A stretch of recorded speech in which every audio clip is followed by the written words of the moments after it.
I wanted to know why the Hermès Kelly bag was considered a masterpiece. Why it kept showing up in conversations about the best of the best, not just in fashion, but in craftsmanship. Not as a statement, not for show, and not to pass it off as an original, but because I needed to understand what this object demanded, why it held such weight in the world of fashion and the world of craftsmanship. What I found almost immediately was that it wasn't just another bag.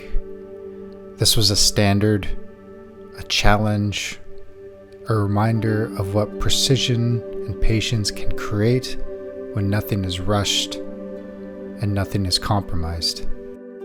The only way I knew how to answer that question was to make one. So I did.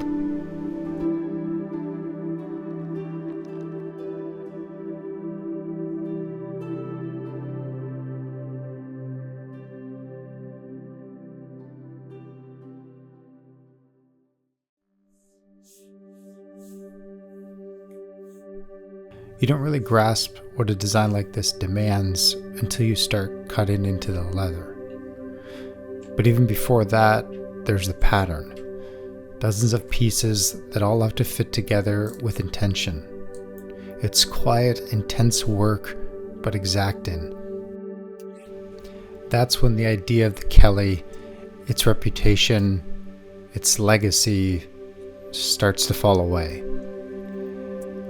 And what's left in front of you is work. Precise, repetitive, and every part of it matters.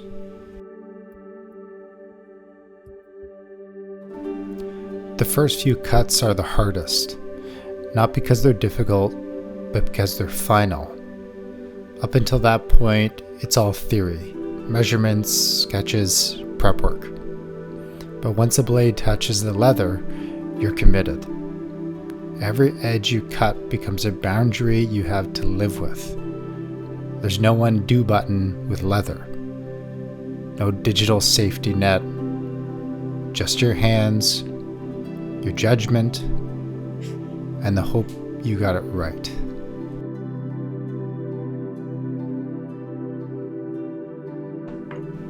There's a stretch in the middle of this build where the work gets dense. Layered, technical, unforgiving. It's not just one clean step after another. It's dozens of small decisions that all have consequences down the line.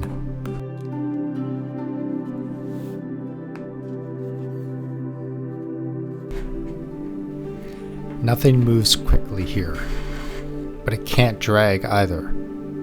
You're locked into the pace of the material, cutting, skiving, gluing, stitching. Each one with a narrow margin for error. You have to keep moving. Not to rush, but to stay inside the rhythm, where every piece still makes sense in relation to the next. The leather matters. It needs to take shape and tension without fighting you. But it also can't be too soft.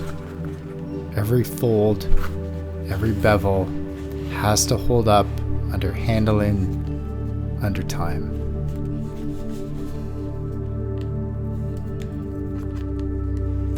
You don't really get second chances. Every cut locks you in. Something's off, even slightly, it shows up later. In the curves that won't sit flat, and the edges that don't meet, and a flap that twists just enough to ruin the silhouette.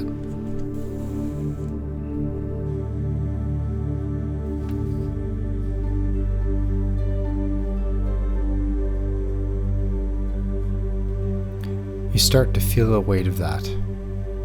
Not just the material, but the expectation.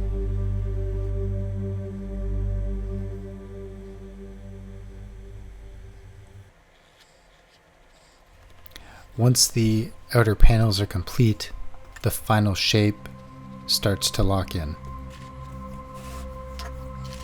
edge finishing, saddle stitching, fitting the hardware. All of it has to match the tone of the bag. Clean, but not sterile. Strong, but not heavy.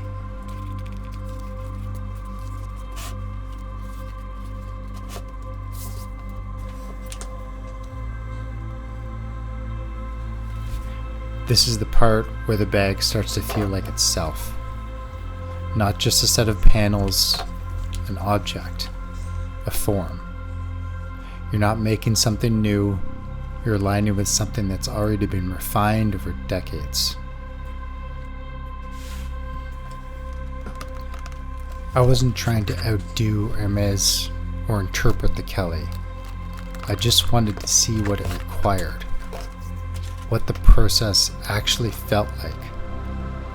And at this point, I understood. It asks a lot.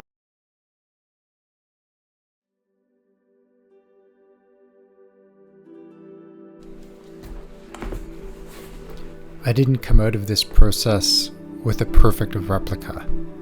That was never the goal.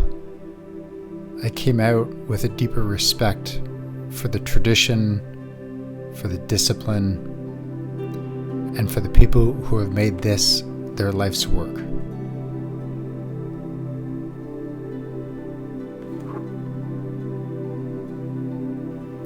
To the untrained eye, a knockoff or a fast-made version might look similar, but once you've been inside the process, even once, you understand why they're not the same at all.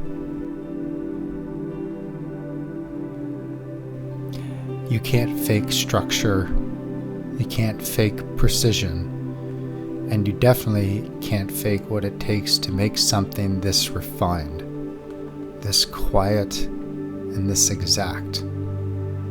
You can copy the look, you can trace the outline and make a version that appears similar at glance, but without the understanding of why it's made the way it is, you're only ever scratching the surface.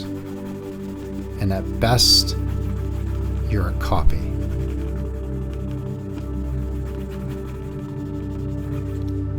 The Kelly taught me something I didn't expect, that sometimes the value of a thing isn't in how it looks, but in what is required to make it. It demanded focus, patience, stillness. It reminded me that the craftsmanship is not just about tools and techniques, it's about intent, about showing up to your work with care even when no one's watching.